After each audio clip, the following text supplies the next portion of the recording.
सत साहेब जी, सभी भगत भाइयों को, भगत जियो, आप सभी से मेरा निवेदन है कि आप सभी परमात्मा के इस पवित्र ज्ञान को फैलाने में सहयोग करें। मेरी वीडियोस को लाइक और शेयर करें और फेसबुक पर फॉलो और यूट्यूब पर सब्सक्राइब करें। सत साहेब जी।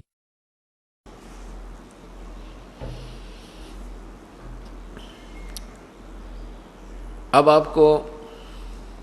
आपने सुना कि शब्द सैन सतगुरु की पिछाणी, पाया अटल सुहागरे, नतानंद महबूब गुमानी, वही प्रगटे पूर्ण भागरे।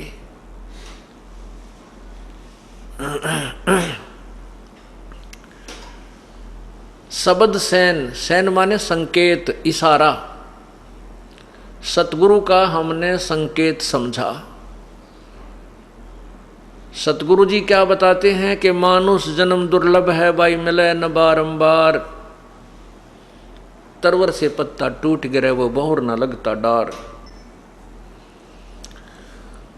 और परमात्मा पाने के लिए सभी बुराइयों को त्यागना पड़ता है। ये संकेत, ये जो ज्ञान आपको दिया जाता है, ये सतगुरु का ज्ञान समझकर जो प्राणी अपना जीवन बदल लेता है, अपना रास्ता बदल लेता है, बुराई त्याग देता है, भगवान का भजन करता है, वो सफल होता है। शब्द सैन सतगुरु की पहचानी, पाया अटल सुहाग रे। ओए होए, अटल सुहाग। अब आत्मा का पति परमात्मा है। वो परमात्मा कौन है? जैसा कि आपको परसों बताया था, कल के सत्संग में बताया था कि एक ब्रह्म है जो ज्योति निरंजन है, जिसको क्षर पुरुष भी कहते हैं। ये ब्रह्म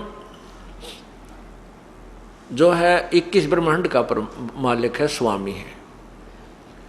और इसके ब्रह्मा विष्णु महेश ज्योति निरंजन ब्रह्म के पुत्र हैं, और दुर्गा इनकी माता है, शेरा वाली। ब्रह्म से ऊपर एक परब्रह्म शक्ति है जो एक सात संग ब्रह्मांड का मालिक है, स्वामी है। और परब्रह्म से ऊपर एक परम अक्षर ब्रह्म यानी पूर्ण परमात्मा सतपुरुष है, जो असंख्य ब्रह्मांडों का मालिक है, परमात्मा है। वो परमात्मा यानी सतपुरुष ही हम सभी आत्माओं का पति है, स्वामी है, मालिक है। जिसमें ये ब्रह्म भी आ गया, परब्रह्म भी, और ब्रह्मा विष्णु महेश वाली आत्माएं भी उसी परम पिता के, वो ही हम सब आत्माओं का पति है, स्वामी है। अब हम यहाँ आ गए हैं, यहाँ हम पति पत्नी बन गए हैं। अब यहाँ तो पति की मृत्यु होती है, पत्नी जो है विधवा हो जाती है, वह सुहागन नहीं रहती। परमात्मा कहते हैं इस आत्मा की शादी, आत्मा का विवाह परमात्मा से करवाया जाएगा, और सही भक्ति करके आप उस परम पिता के अपने मूल पति के पास चले जाओगे। फिर कभी विधवा नहीं होगे, तो कभी आपका सुहाग नहीं उजड़ेगा, सदा सुहागन हो जाओगी। तो आपको अटल सुहाग मिल जाएगा, सदा के लिए सुहागन बन जाओगी, अर्थात आपकी मृत्यु कभी नहीं होगी। और वो अमर पति मिल जाएगा जिसकी मृत्यु कभी नहीं होती। शब्द सैन सतगुरु की पहचानी, पाया अटल सुहागरे, नतानंद महबूब गुमानी। ओए होए, भाई प्रगटे पूर्ण भागरे। अब उस दिन को सराह रहा है, उस दिन की प्रशंसा कर रहे हैं नित्यानंद जी। जिस दिन वो संत के वचन सुनने को मिले, घर के पास में किसी और भगत के सत्संग हो रहा था। कहते मेरे कोई पूर्वले पर कोई अच्छे भाग थे मेरे, जो ऐसे संत मुझे मिले। नित्यानंद महबूब गुमानी। अब देखो पुण्यात्माओं, जिनको परमात्मा पाना है, जिन्होंने, उनकी हर क्रिया में एक न्यारी कसक होती है। अब गुरुदेव को महबूब कह रहे हैं, महबूब गुमानी, गुमानी दास। महबूब का अर्थ क्या होता है? सबसे प्रिय व्यक्ति। सबसे प्रिय व्यक्ति को महबूब कहते हैं, सबसे प्रिय वस्तु को, यानी सबसे प्रिय। महबूब शब्द प्रयोग किया गुरुदेव के लिए, तो कहते हैं नित्यानंद महबूब गुमानी। भाई प्रगटे पूर्ण भाग रे, मेरे कोई अच्छे भाग थे, पूर्ण भाग थे जो संत के दर्शन हुए और ये ज्ञान मुझे प्राप्त हुआ।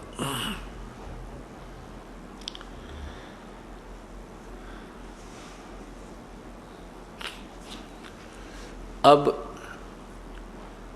उस अविनाशी परमात्मा के विषय में आपको जानकारी दी जाएगी। वो परमात्मा कौन है, कैसा है, कहाँ रहता है, उसका नाम क्या है। उस परमात्मा का नाम कबीर देव है। कबीर देव, हम उसको कबीर प्रभु को बोल देते हैं, कबीर साहब बोल देते हैं। वेदों में उसको कबीर देव बोला, कबीर देव। कबीर देव कहो, हम उसको कबीर देव, देव माने भगवान, देव माने साहब, कबीर देव, कबीर भगवान। हम उसे अपनी एक लोकल भाषा में, लोकल लैंग्वेज में उनको कबीर कबीर कहने लगे, कबीर को। वेदों में कबीर शब्द है। वैसे तो किसी भी शब्द, किसी भी अक्षर के शब्द के कितने ही बहुत से जो है ना अर्थ बन जाते हैं, लेकिन वो एक नाम भी होता है व्यक्ति विशेष का।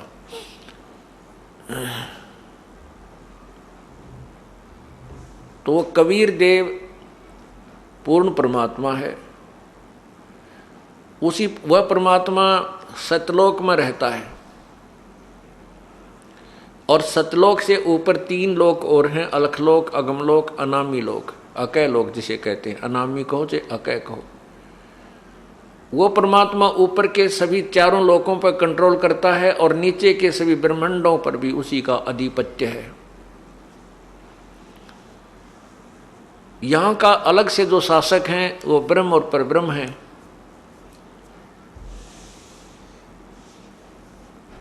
ये ब्रह्म कौन है? ये काल है।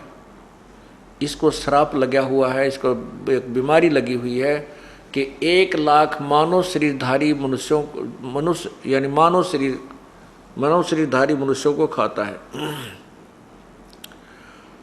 और 1.25 लाख उत्पन्न करता है। उसके लिए इसने अपनी व्यवस्था कर रखी है।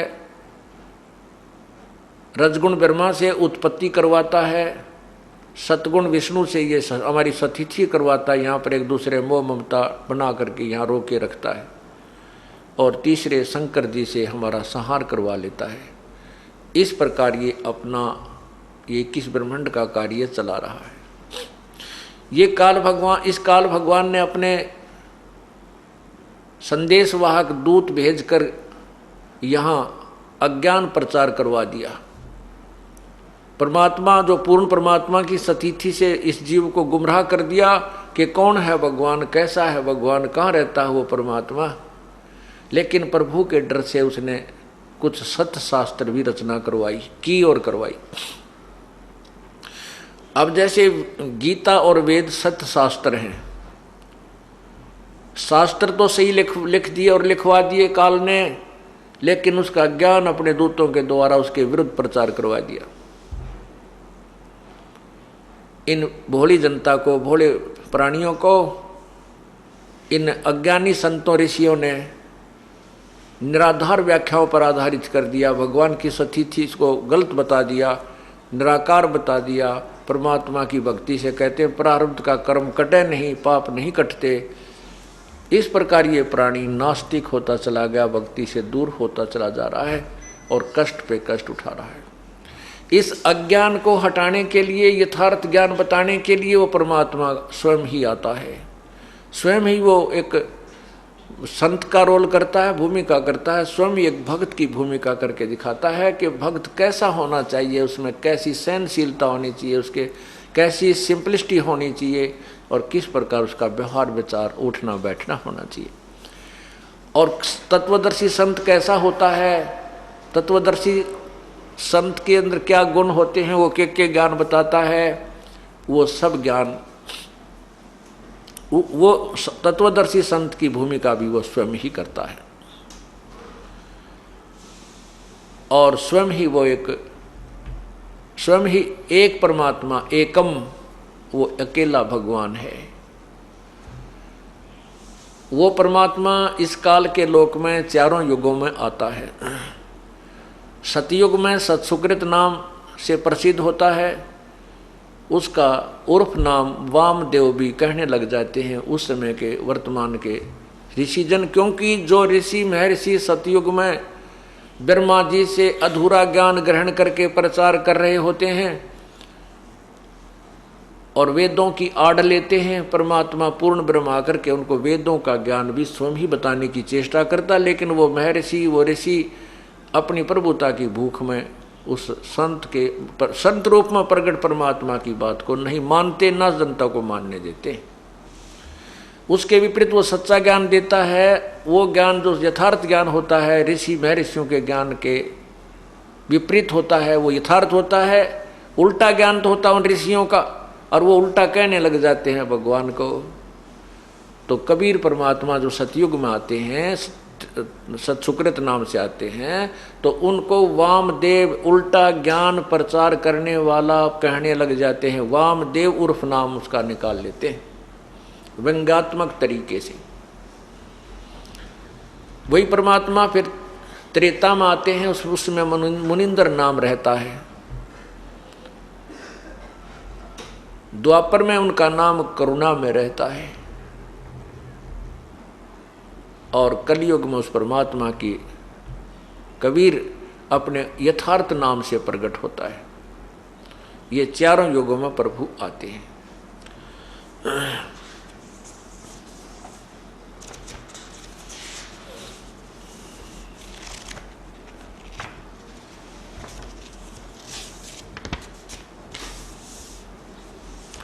तो चारों युगों में आकर के परमात्मा अपनी लीला करके जाते हैं, ताकि वो की हुई लीलाएं अब कलयुग के अब भक्ति काल में आपके समक्ष हों और आपको विश्वास हो जाए कि परमात्मा कबीर जी ही है।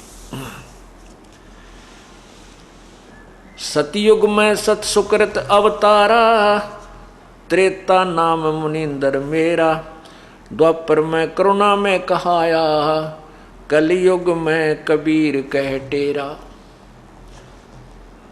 चारों युग में हम पुकारे, कूक कहा हम हेल रे, हीरे माणिक मोती बरसे ये जग चुगता ढेल रे। क्या बताते हैं कि चारों युगों में हम पुकारे, चारों युगों में आकर हमने ये आवाज़ लगाई है कि जो ज्ञान तुम ग्रहण कर रहे हो ये गलत है। एक पूर्ण परमात्मा की भक्ति ना करके तुम एक लाल को छोड़कर, हीरे मोतियों को छोड़कर कौडियों की ये डले इकट्ठे कर रहे हो, ये जो साधना दूसरी कर रहे हो। चारों युग में हम पुकारे, कूक कहा हम हेल रे, ये तत्व ज्ञान रूपी हीरे मोती बरसें यो जग चुगता ढेल रे। ढेल माने डले, डले ढो रहा है। गीता जी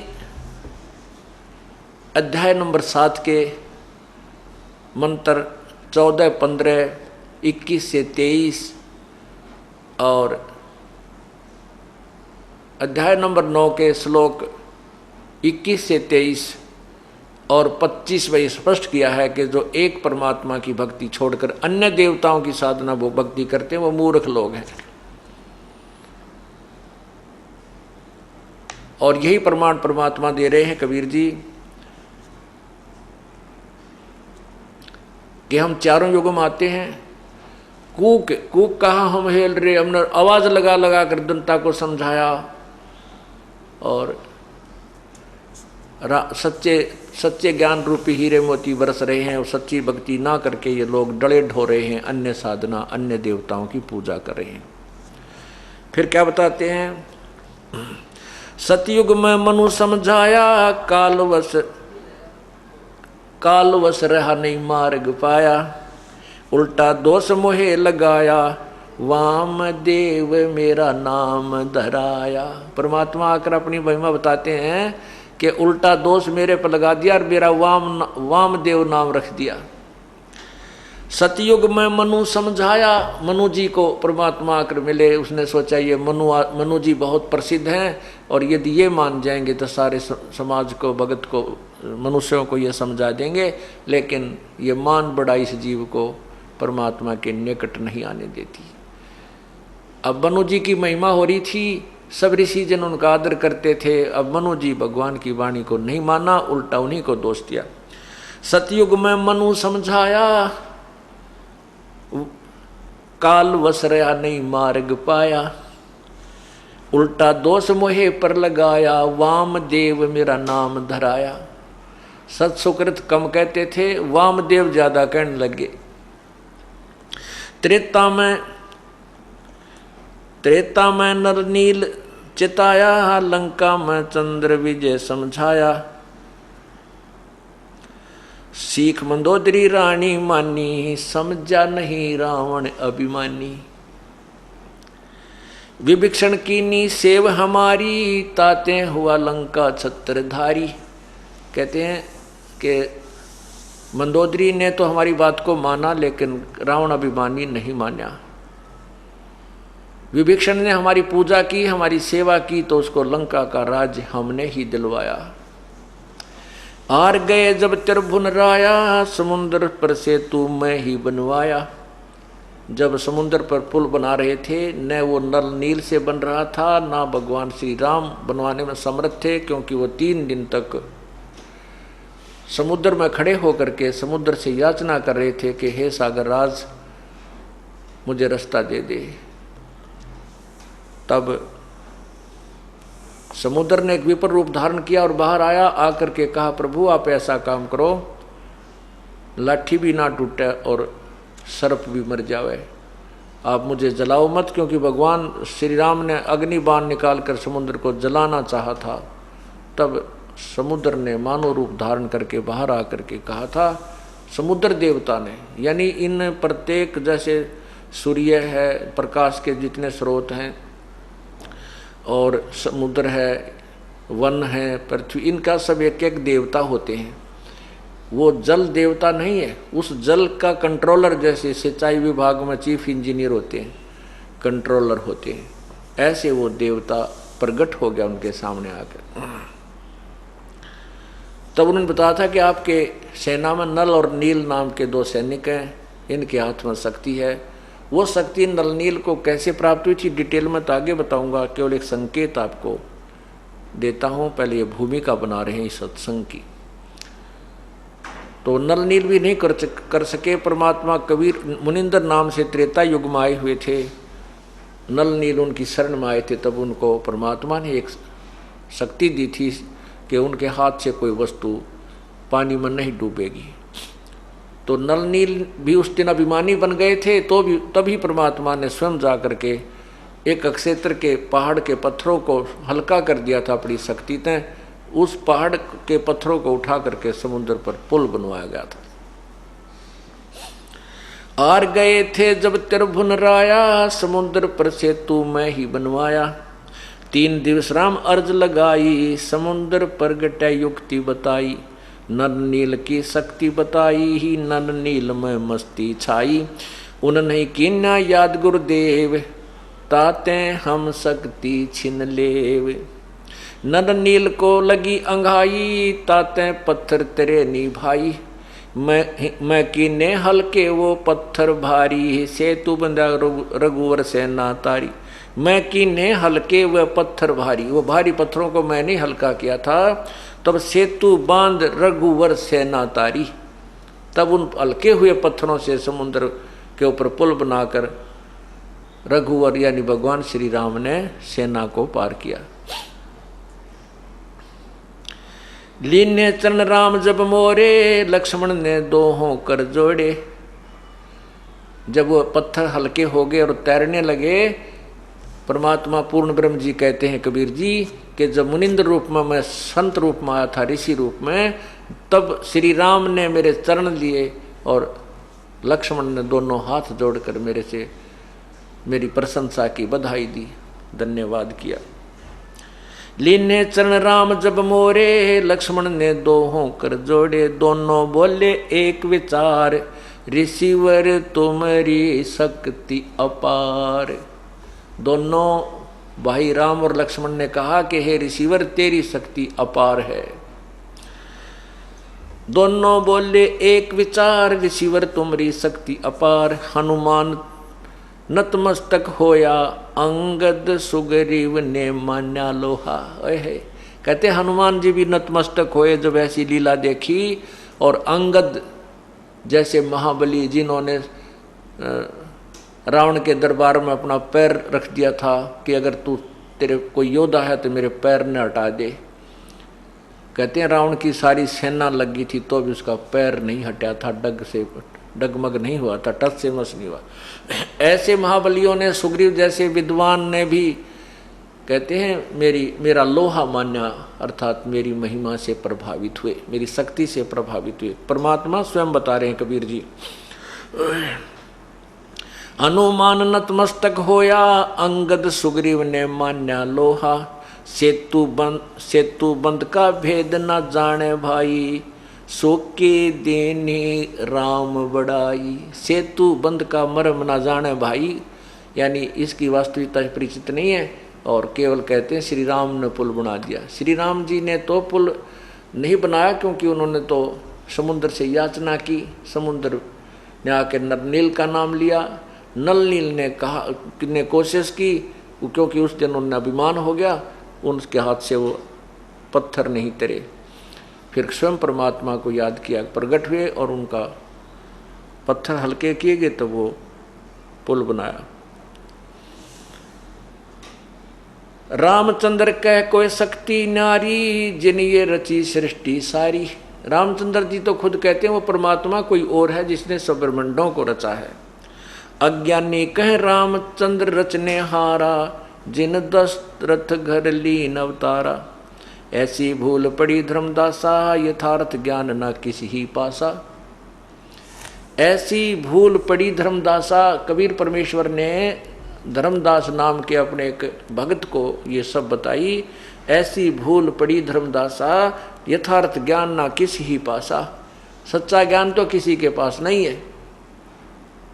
उआ बाई बके ब्रह्म ज्ञानी, तत्व ज्ञान की सार न जानी। ये उआ बाई बकते हैं, ये ब्रह्म ज्ञानी कहलाते हैं, जिनको तुम ब्रह्म ज्ञानी कहते हो। जैसे आपने कल सुना था एक महर्षि का सत्यार प्रकाश के विचार पढ़े होंगे, और इनको हम ब्रह्म ज्ञानी कहते थे। उआ बाई बके ब्रह्म ज्ञानी, तत्व ज्ञान की सार न जानी। द्वापर पांडव यज्ञ पूर्ण कीनी, होगी थी सबकी हीनी। 88 बैठे ऋषि जन, सब ही खाए लिया था भोजन। 33 कोट देवता सारे, शंख नहीं बजा रहे सब हारे।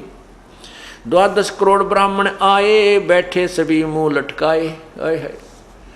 उस एक पांडवों ने एक अश्वमेघ यज्ञ रखी थी, उसमें एक शंख अलग से रखा गया था, पंचजन्य शंख, कि जो पूर्ण संत इसमें भोजन खा लेंगे उसी समय भंडारा पूर्ण होते ही ये शंख बजेगा। यदि शंख ने आवाज नहीं की सबतः, तो वो समझो यज्ञ संपूर्ण नहीं हुई। उसके विषय में बताई जा रही है शॉर्टकट। 33 कोट 86 ऋषि बैठे जन, सभी खा लिया भोजन। 33 कोट देवता सारे, शंख नहीं बजा रहे सब आरे। 12 करोड़ ब्राह्मण आए, बैठे सभी मुंह लटकाए। यानी सभी ने कुछ कर लिया लेकिन शंख नहीं बजा था। ब्रह्मा विष्णु शिव गुप्त यज्ञ माहे, बाजा ना शंख भोजन खाएं। ये ब्रह्मा विष्णु महेश भी कहते हैं गुप्त रूप में वहां विराजमान थे, उनने भी भोजन कर लिया तो भी शंख नहीं बजा। ब्रह्मा विष्णु शिव गुप्त यज्ञ माहे, बाजा ना शंख भोजन खाएं। 56 करोड़ यादव आरे, देख रहे तमाशा सारे। 56 करोड़ यादव यहाँ पर आए हुए थे और सभी ये तमाशा देख रहे थे। कृष्ण चंद्र पर लगी आशा भारी, नहीं बजा सके शंख बाल बिहारी। सभी पांडवों की या सभी उपस्थित ऋषियों की भगवान श्री कृष्ण के ऊपर आस थी कि ये भोजन खा लेंगे तो शंख बजेगा। कृष्ण चंद्र पर लगी आशा भारी, नहीं बजा सके शंख बाल बिहारी। वो भी शंख नहीं बजा सके। एक बाल्मीक साधक मारा, उन समझा ज्ञान तत्व सारा। परमात्मा कहते हैं द्वापर युग में एक बाल्मीक घर में जन्म था, जिसका सुदर्शन नामक एक भक्त था। उसने, वह मेरा सेवक था, यानी मेरे तत्व ज्ञान से परिचित था, उसके भोजन खाने से, अर्थात उसकी भोजन खाने से वो शंख बजा। एक वाल्मीकि साधक मारा, उन समझा ज्ञान तत्सारा। श्री कृष्ण जब ध्यान लगाया, निरंजन ने गुप्त भेद बताया।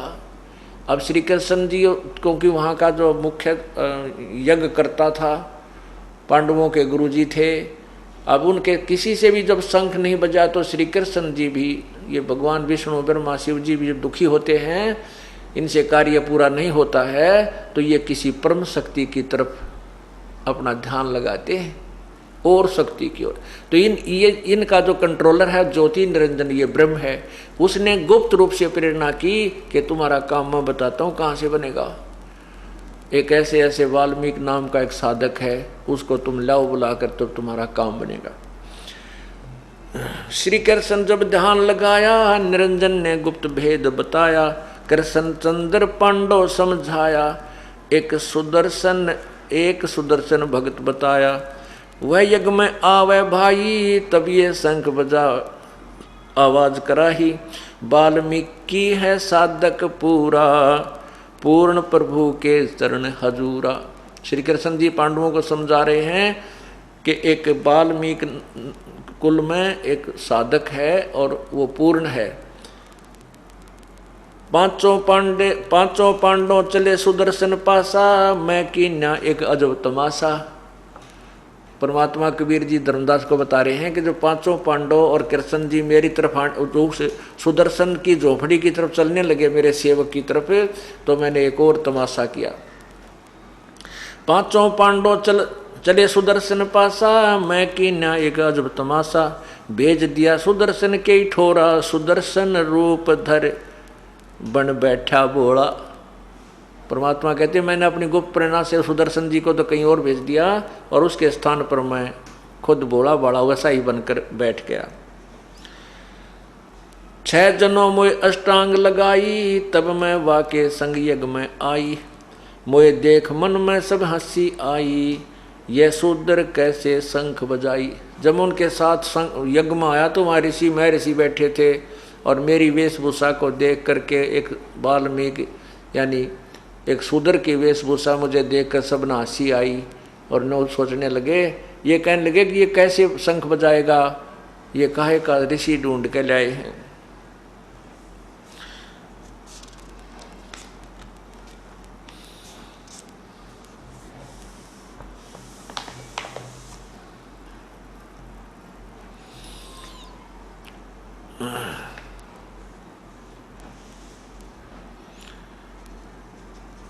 अब परमात्मा, ये तो एक कहानी है कि परमात्मा आए फिर उनका यज्ञ संपूर्ण हुआ, ये आगे बताएंगे आपको।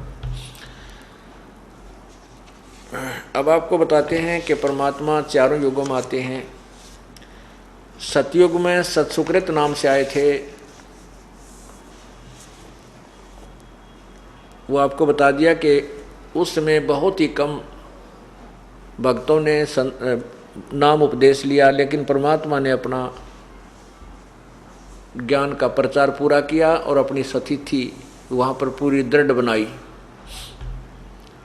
उसके बाद त्रेता युग में जो मुनिंदर रूप में परमात्मा आए, ये नल और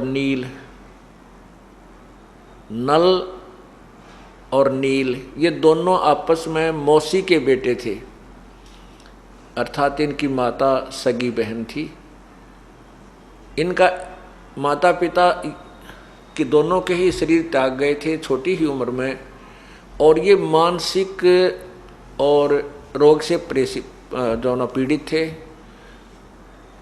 इनके ऊपर 3 ताप का कष्ट था। इन्होंने अपने कष्ट निवारण के लिए तत्कालीन सभी ऋषियों महर्षियों के पास अपना उपचार, अपना भक्ति मार्ग से, भक्ति विधि से, आध्यात्मिक तरीके से उपचार करवाया। वेदों से भी औषधियाँ खाई, कोई भी काम नहीं आई। सभी ऋषि महर्षियों ने अपनी विधि बताई, बेटा ऐसे कर लो ऐसा कर लो। उन्होंने जब सब कुछ कर लिया सब जंतर मंत्र किए, सब जो उन्होंने जाप बताया था जाप किया, जो धर्म बताया था वो धर्म किया, वो पुण्य किया, साधना की, अनुष्ठान किए, लेकिन फिर भी उनको कोई राहत नहीं मिली। तब ऋषि महर्षियों ने जिनके पास वो जाते थे उनको बताया, बेटा ये तुम्हारे प्रारब्ध का कष्ट है, ये तो भगवान ने तुम्हारे भाग्य में लिखा है, और भाग्य के लिखे को हम कोई भी नहीं मिटा सकता, विधाता के लिखे को कोई नहीं मिटा सकता। आप परमात्मा की भक्ति करते रहो, आपका भविष्य का जीवन अच्छा बनेगा। पुण्यात्माओं, तत्व ज्ञान का और इस लोक वेद का इतना ही अंतर है। तत्व ज्ञान में यह बताया जाता है कि परमात्मा की, पूर्ण परमात्मा की भक्ति से सर्व रोग और सर्व ताप खत्म हो जाते हैं। प्रारब्ध में लिखा हुआ कर्म, पाप कर्म भी कट जाता है, समाप्त हो जाता है। और लोक वेद के आधार से ये संत ऋषि जन बताते हैं कि किया हुआ कर्म तो भोगना ही पड़ता है। ये तब तक भोगना पड़ता है जब तक उसको कोई कष्ट निवारक संत ना मिले, तत्वदर्शी संत नहीं मिलता। जैसे किसी के पैर में कांटा लग गया हो और वो किसी के पास जाता है कि मुझे ये पीड़ा क्यों हो रही है, वो बताता है देख करके तुझे कांटा लगा है, कांटे के कारण तुझे पीड़ा हो रही है, और वो कहे कि कांटा तो मैं निकाल नहीं सकता, ये तो तेरे लगा ही रहेगा, तू ऐसे कर ये जूते पहन ले, तुझे भविष्य में कांटा नहीं लगेगा। जूता, कांटा लगे पैर में, जूता पहना नहीं जा सकता, वो तो जूता निकले और फिर जूता, वो कांटा निकले फिर जूता पहने, इस डर से है भगवान कहीं फिर कांटा ना लग जाए। अब आपके ऊपर कोई आपत्ति आई है, आपके कोई टेंशन बनी है, टेंशन किस कारण से बनी है? कोई आपको ऐसी पीड़ा सता रही है, कोई घर में दुख है, कोई व्यवसाय में हानि है, या कोई बालक बीमार है, या स्वयं को कोई पीड़ा है, तो वो उसके कारण आपकी टेंशन बनी है, आपको पीड़ा बनी है। वो पाप रूपी कांटा, वो टेंशन आपको खटक रही है किसी कारण से। जब तक वो काम आपका ठीक नहीं होगा, आपकी वो टेंशन खत्म नहीं हो सकती। वो जो आपको कांटा सता रहा है, रड़क रहा है, वो कांटा निकले अर्थात आपका वो काम बने, फिर आप वो कांटा निकले, यानी वो आपका जो बिल्कुल भयंकर जो कष्ट आप रहा था वो भगवान निवारण कर दे, फिर आप राम नाम का जूता आप पहनोगे इस डर से कहीं भगवान वो आपत्ति फिर ना गिर जाए मेरे पे, फिर वो राम नाम का जूता आप कभी नहीं निकालोगे। आप रास्ते में जा रहे हो और आपका कांटा लग जा, तो फिर आपका कांटा निकालने के बाद जूता पहनोगे, आप फिर सारे रास्ते जूता नहीं निकालोगे, कहीं फिर वो कांटा ना लग जा। इसी प्रकार इस जीवन के सफर में हम चल रहे हैं, हमें पाप रूपी कांटे लगे हुए हैं, और ये कांटे नहीं निकलेंगे तब तक हम राम नाम का जूता भी नहीं पहन सकते, क्योंकि वह टेंशन पहनने ना दे। वो जूता जो कांटा लगा है वो जूते को पहनने ही नहीं देगा, वो तो निकाल कर कुछ राहत महसूस करता है। बल्कि ठीक इसी प्रकार परमात्मा पहले आपके वो कांटे निकालेगा जो आपके ऊपर आपत्ति आई हुई है, और फिर आप इस राम नाम के जूते ने इतने दृढ़ता से पहनोगे, जैसे छोटे छोटे बच्चे भी, बहन भी, भाई भी, बेटी भी, बुजुर्ग भी आते ही कहते हैं जी मेरा नाम तो नहीं टूट गया, यानी इतना डर लग रहा है कि कहीं ये राम नाम का जूता फिर निकल जाए, कांटे लग जाए, वही पाप जो पहले दुखी करा करते। तो इस प्रकार हमने अपनी इस भक्ति मार्ग को आगे बढ़ाना है, और तत्व ज्ञान में और इस लोक वेद में बहुत अंतर है। लोक वेद तो आप सुन ही रहे थे, महर्षियों की और ऋषियों की, वर्तमान के जितने भी संत हैं या पहले के जितने भी, एक कबीर परमात्मा को छोड़ के और वेदों और गीता जी के ज्ञान के अतिरिक्त अन्य जितने भी अपने हिंदू समाज के अंदर प्रचलित संतों ऋषियों की थ्योरी के अपनी बनाई हुई पुस्तकें हैं या उनका ज्ञान है, उनने देख लो उठाकर, सब में ये भरा हुआ है कि कराया हुआ कर्म तब भोगना पड़ेगा, प्रारब्ध तो कट ही नहीं सकता। और परमात्मा कहते हैं और वेद बताते हैं कि वो पूर्ण परमात्मा अधर्म के अधर्म यानी घोर पाप को भी, अंश से अंश को भी खत्म कर देता है, नष्ट कर देता है, नाश कर देता है, क्षमा कर देता है। तो इसलिए तो भगवान के नाम की, भगवान की भक्ति में रुचि बनती है, और भगवान कुछ भी ना करे, ना पाप काटे, ना कोई निर्धन धनी बनावे, ना दुख दूर करे, फिर कौन भजन करे भगवान का? आवश्यकता ही समाप्त हो जाती है भक्ति की। इसलिए समाज नास्तिक हो गया, क्योंकि इनको यथार्थ भक्ति मार्ग नहीं मिला, और जो साधना ये करते थे उनसे लाभ नहीं हुआ। आखिर में गुटी छुट्टी ला के अपना गम बुलाने लग गए, उससे और दूने निर्धन हो गए, और विकार घने बन गए, आपस में लड़ाई झगड़े बढ़ गए। परमात्मा की दया से जब आपके घर में सुख होगा, आपका माइंड बिल्कुल बैलेंस रहेगा, झगड़ा भी कम होगा, कोई गाली भी दे जाए तो भी सहन करोगे। और जब टेंशन बनी होती है, कोई बालक भी बोल पड़ा, उठ कर दो मारा उसके, बढ़िया रह लो है, वो दूना झगड़ा बढ़ता है। कारण क्या है कि उसका बीपी जो है अप डाउन होता रहता है। और जब परमात्मा मिल जाएगा, भक्ति करेंगे, सारे दुख दूर हो जाएंगे, ये बीपी भी ठीक हो जाएगा, और आधे झगड़े करके आप पे मिट जाएंगे। फिर परमात्मा की भक्ति का और शक्ति का वहाँ पर आपके घर में निवास हो जाएगा, तो फिर भी आपको एक अजीब शांति और मिलेगी। तो इसी प्रकार उस नल और नील ने सभी ऋषियों महर्षियों के पास जाकर के ये सुन लिया था कि ये तुम्हारे प्रारब्ध का कर्म है, तुम्हें भोगना ही पड़ेगा। नल और नील केवल मृत्यु की इंतजार कर रहे थे कि कब वो दिन आवे, हमारा यहाँ से झंझट मिटे, ये रोग तो बहुत सता रहा है। परमात्मा दया करते हैं, मुनिंद्र रूप में प्रकट वो पूर्ण ब्रह्म, मुनिंद्र ऋषि के रूप में प्रकट वो पूर्ण ब्रह्म परमात्मा कबीर देव एक दरिया के किनारे सत्संग कर रहे थे। वहाँ पर भक्तजन आते थे, श्रोता आते थे, सुनते थे, कुछ उनके निजी भक्त भी वहाँ आते थे, सुनते थे। एक दिन सौभाग्य प्राप्त हो गया नल और नील को भी उस परमपिता के दरबार में जाने का। नल और नील को ये विश्वास नहीं था कि तुम स्वस्थ हो जाओगे, लेकिन दुनिया जाति देख रही थी, औरों के मुख से सुन रहे थे, बड़े महापुरुष आए हैं, बड़े दुख दूर करते हैं, लेकिन नल नील को विश्वास कतई नहीं था। फिर भी सोचा चल टाइम तो पास करना, 2 घड़ी वहाँ बैठ आते हैं चल के।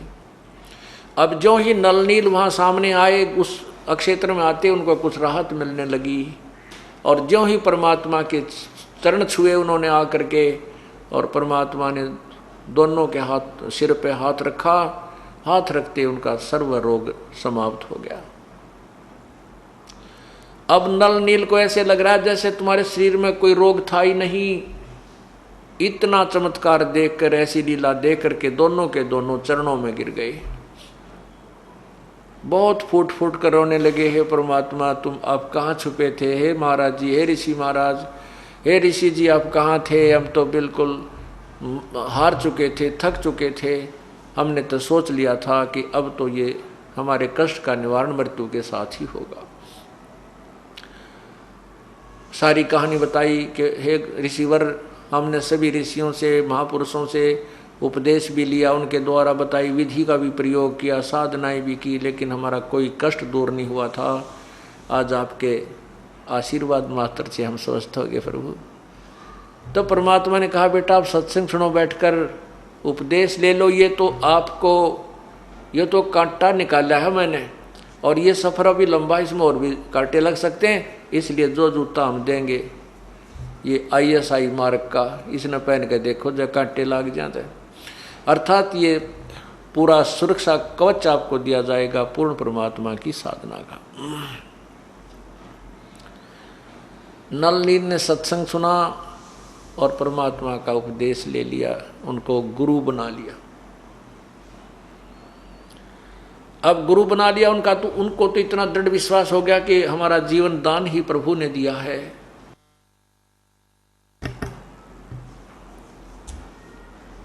और सत्संग के अंदर वचन सुना करते थे। क्या वचन सुनाते हैं संत जन? कि भाई जैसे कपड़ा मैला हो जाता है, उस कपड़े के मैल को साफ करने के लिए कई विधि अपनाता है धोबी।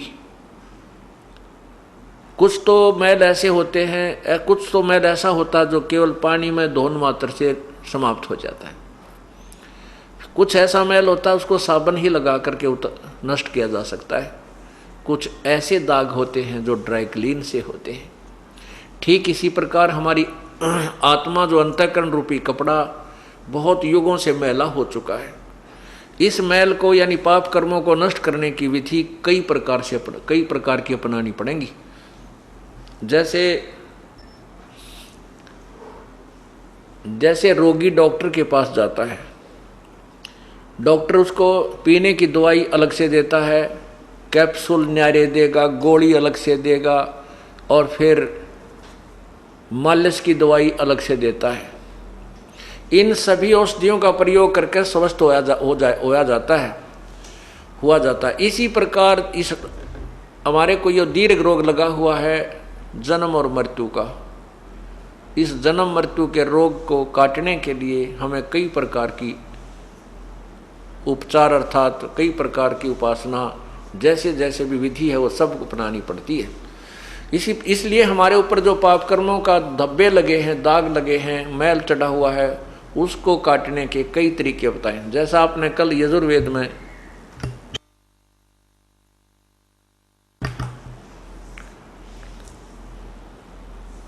पढ़ा के दान देने वाले के पाप को परमात्मा नष्ट कर देता है।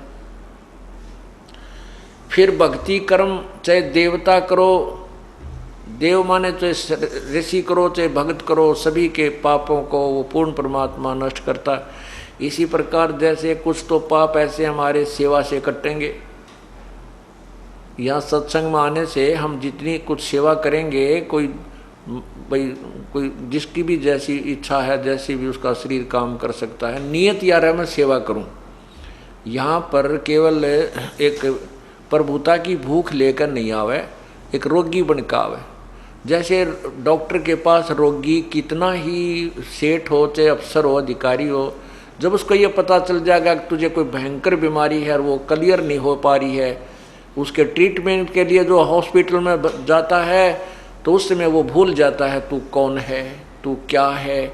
वो अपने आप को एक रोगी समझता है और रोग कटाना उसका उद्देश्य होता है। डॉक्टर के पास उसके नखरे नहीं होते। जहाँ डॉक्टर कहता है लेट जा, वो लेट जाता है। वो कहता है वहाँ जाइए रिपोर्ट लेकर, वो चल पड़ता है। वहाँ बैठ जाइए, वहाँ इंतजार करता है। इसी प्रकार हमने सत्संग में आकर के अपने आप को उस रोगी की तरह समझना चाहिए कि हमारे जन्म मृत्यु का दीर्घ रोग लगा हुआ है और गुरुजी वहाँ पर डॉक्टर होते हैं, उनके हर एक आज्ञा का पालन करना हमारा कर्तव्य बनता है।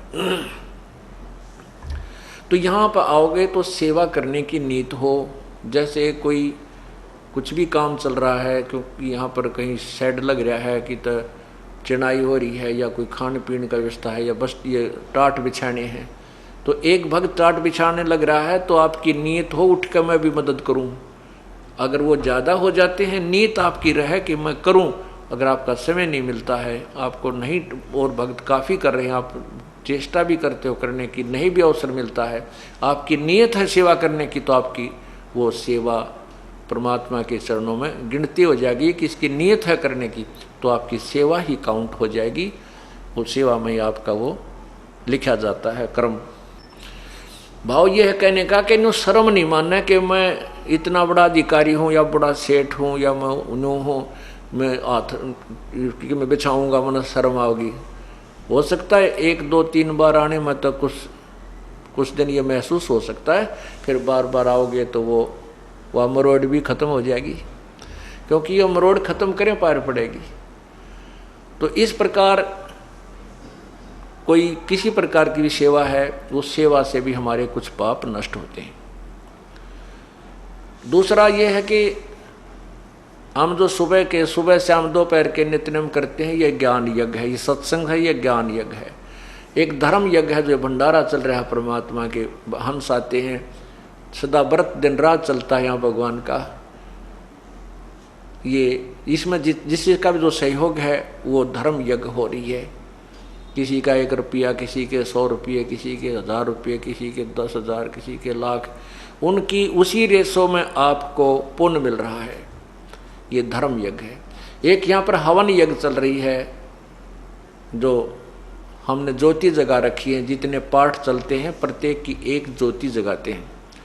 एक ज्योति में लगभग 3 दिन के अंदर 1 किलो घी, 750 ग्राम घी, अच्छी मोटी ज्योति बन जाता है 1.25 किलो घी भी लग जाता है।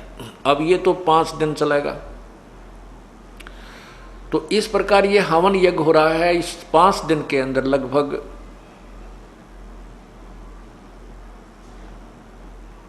जो है सैकड़ों किलो घी यहाँ पर हवन होगा, वो आप ही को क्रेडिट मिलेगा उसका। तो ये कुछ यज्ञ, ये 5 यज्ञ करनी होती है। एक यज्ञ है धर्म की, दूसरी यज्ञ ध्यान, तीसरी यज्ञ हवन की, चौथी यज्ञ प्रणाम और 5वीं यज्ञ या ज्ञान की। आप आते हो दंडोत प्रणाम करते हो, ये भी एक यज्ञ है, ये भी एक आपका अनुष्ठान हो रहा है। और एक ध्यान यज्ञ,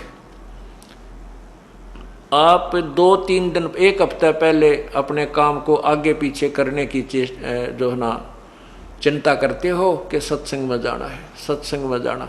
ये ध्यान आपका वहाँ से शुरू होगा, ध्यान यज्ञ। और फिर यहाँ आकर के भगवान की आपको रह रह के याद आती है, वचन सुनते हो, आपकी आत्मा के अंदर वो चोट लगती है, वो जहाँ पर मैल होता है वो हट जाता है, आत्मा परमात्मा की तरफ ध्यान जाता है।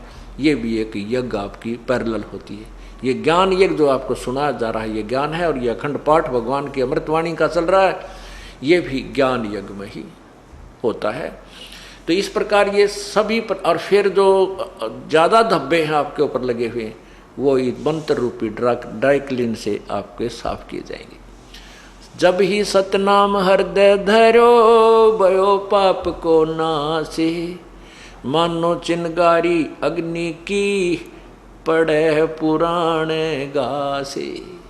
ये पुराना घास या पहले के पाप कर्म जो संचित कर्म हमारे हैं और ये प्रारब्ध में लिखे हैं, ये एक ऐसा घास जानो, पुराना घास, सूखा घास, और उसमें एक माचिस की सींक लगा कर जलाकर उसमें डाल दीजिए, सबको जलाकर भस्म कर देगी, और फिर हवा चलेगी, उस राख को भी इधर उधर फेंक के कति नष्ट वष्ट कर देगी। इसी प्रकार ये सतनाम, सच्चा नाम जो है, इस नाम के भजन से, जाप से, पूरे गुरुते लेकर के आपके सभी पापों को नष्ट कर दिया जाएगा। तो कुछ पाप ये ऐसे हैं जो इस सत्यनाम से और सारनाम से कटेंगे।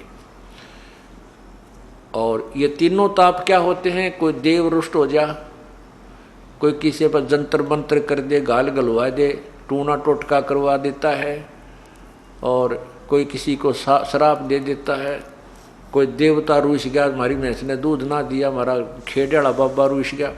तो ये परमात्मा का नाम लेने के बाद सब ठीक हो जाते हैं, कोई रुष्ट नहीं होता, ना ही कोई किसी का टूना टोटका हमारे नाम लिए प्राणी के ऊपर नहीं हो सकता, ये गारंटीड बात है। नहीं उस पर किसी के श्राप का असर होगा। यदि देखो हम गलती करेंगे नहीं, यदि हम गलती करेंगे तो फिर तो कोई भी गलती हमारे ऊपर अटैक कर सकता है। गलती का अर्थ है कि हम कोई नियम ना तोड़ें, फिर हमारे ऊपर कोई किसी का भी कोई प्रभाव नहीं हो सकता।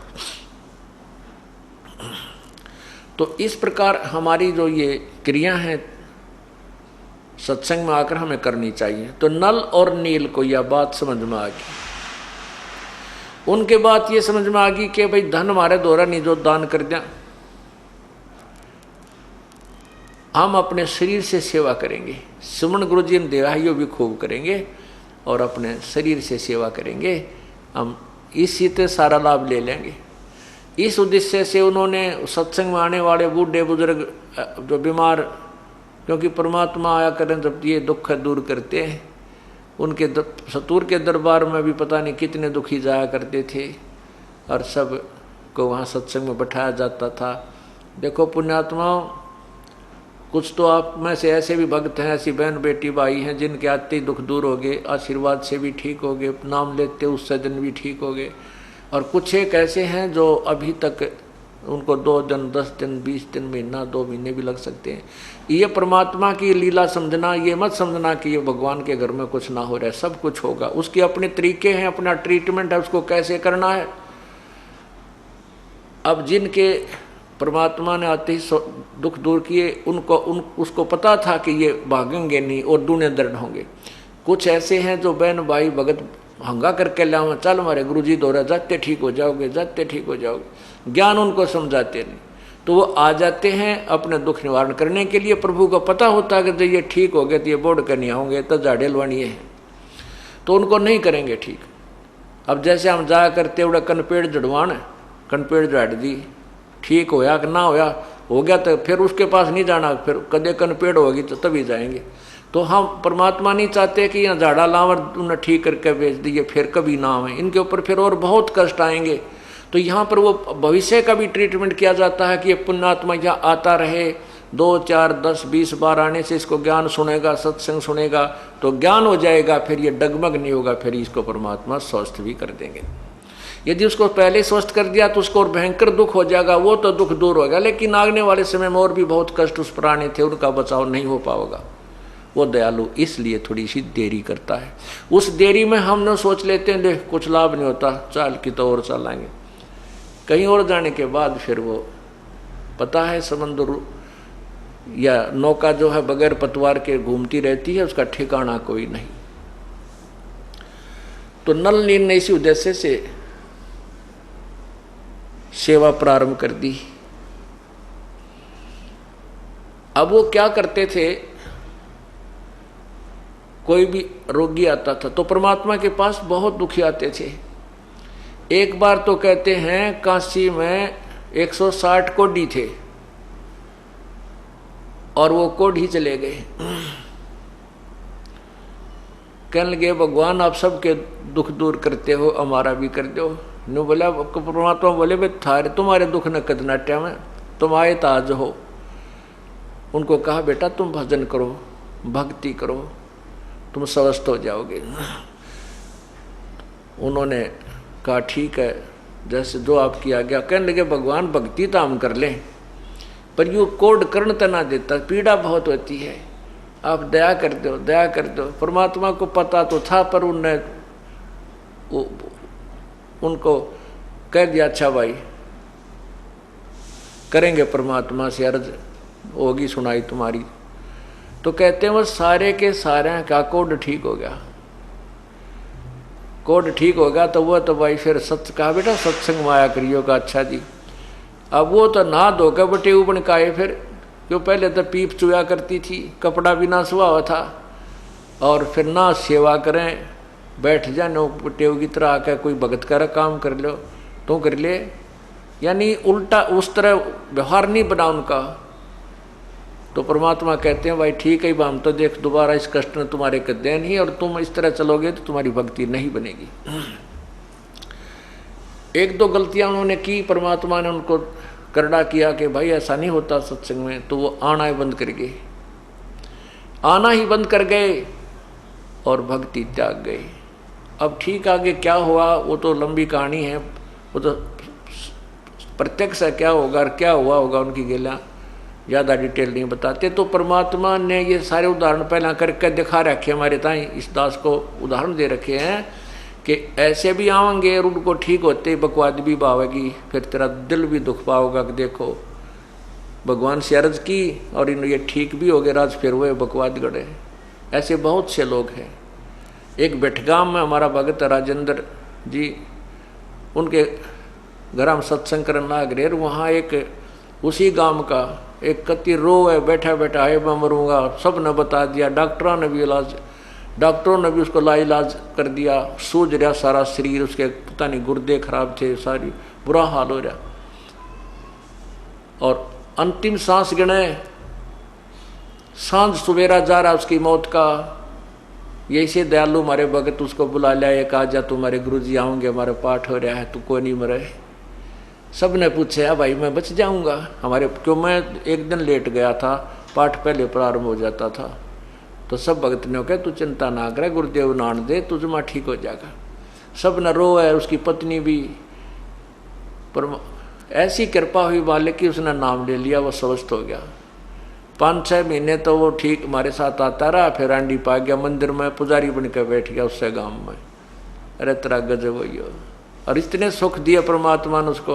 तो ऐसे भी जिन और बतेरे हैं, तो इसलिए प्रभु अपने हिसाब से करते हैं। 1-2 बार तो अपने भक्तों जो जिनको आप लाते हो किसी को, प्रभु कर देते हैं। लेकिन हमारा उद्देश्य ये है कि ठीक ठाक तो 2 मिनट का काम है, 2 सेकंड का, कुछ भी नहीं उस भगवान के लिए परंतु उन्हें तो और दुख दिखाई दे है कि यो नादान जय फिर हमारे इस रास्ते से भटक गया तो काल तो बाट देखा इसकी, काल तो इंतजार कर रहा कि ये पुण्य तो कमाओगा यहाँ पर, शुभ कर्म तो यहाँ करके जाओगा और उसकी विरानमट्टी करवाओगा काल, फिर उसको कितना राजा बना देगा, कितना मेंबर बना देगा, कितना एमएलए बना देगा और उसकी करवा के खराब कमाई ने और गधा बना देगा। परमात्मा को पता है ये मेरी आत्मा है और काल के जाल में तुरंत फंस जाती है। मेरे ज्ञान को तो मैं 10 वर्ष समझाऊं और दूसरा एक दिन में उसकी सारी बात मेरी ज्ञान को काट के वो काल का दूत उसमें फिट कर देता है मेरे भक्त में और मेरे से दूर कर देता है। अंत कोट बाजी जहां हम रचे सकल ब्रह्मंडे, कहे कबीर मैं के करूं ये काल करे जीव खंडे। परमात्मा कहते हैं कि मैं सारी सृष्टि की रचने वाला हूं, मैं इतनी समर्थ शक्ति होते हुए भी अब मैं क्या करूं, यो काल मेरे जीव को, मेरी आत्मा को जो मेरी शरण में आ चुका है उसने भी खंड कर देता, उसका नाम तुड़वा देता, कोई न कोई बकवाद गढ़ा के, कोई बहाना बना के। अनंत कोट बाजी जहां हम रचे सकल ब्रह्मांड। गरीबदास जी बताते हैं, कबीर जी यूं कहते हैं, कह कबीर मैं क्या करूं यू काल करे जीव खंड। यू काल जो है हमारे जीव को खंड कर देता है, यानी तोड़ देता है, उसको अपने पाले में ले जाता है। हमने शुभ कर्म तो करते हैं परमात्मा के बताई विधि से, 1 2 4 साल हम साधना कर लेते हैं, हमारे पास वो भक्ति का धन हो जाता है और फिर हम सत्संग त्याग जाते हैं। उस अपने किए हुए सत्संग के दौरान शुभ शास्त्र अनुकूल साधना में किए हुए पुण्यों को फिर ये प्राणी अन्य योनियों में, अन्य जन्मों में मनुष्य जीवन पाकर प्राप्त करता है, तो उसमें वो अच्छा राजा भी बन सकता है, सेठ भी बन सकता है, उसी के पुण्य होते। और यदि उसको आगे भक्ति नहीं मिलेगी तो फिर वो पूंजी समाप्त हो जाती है। तो इसलिए हम हर दृष्टिकोण को सोचकर परमात्मा की आज्ञा अनुसार यहाँ सब क्रिया की जाती है। आप कोई लेट भी हो रहा है, किसी को कोई आराम नहीं हो पा रहा है, उसके लिए बताया कि द्वार धनी के पड़ा रहे धक्के धनी के खा, 100 काल झकझोल ही पर द्वार छोड़ ना जा। राम नाम रटते रहो, राम नाम रटते रहो, जब तक घट में प्राणे, कदे तदीन दयाल के बनक पड़ेगी कानी। कभी तो उस दीन दयाल के यानी परमात्मा कभी तो सुनेगा जरूर आपकी, और यही भगवान है जो सुनने वाला, और कोई सुन भी नहीं सकता।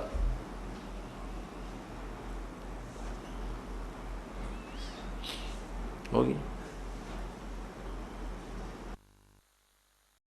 सत साहेब जी सभी भगत भाइयों को, भगत जियो आप सभी से मेरा निवेदन है कि आप सभी परमात्मा के इस पवित्र ज्ञान को फैलाने में सहयोग करें। मेरी वीडियोस को लाइक और शेयर करें और फेसबुक पर फॉलो और यूट्यूब पर सब्सक्राइब करें। सत साहेब जी।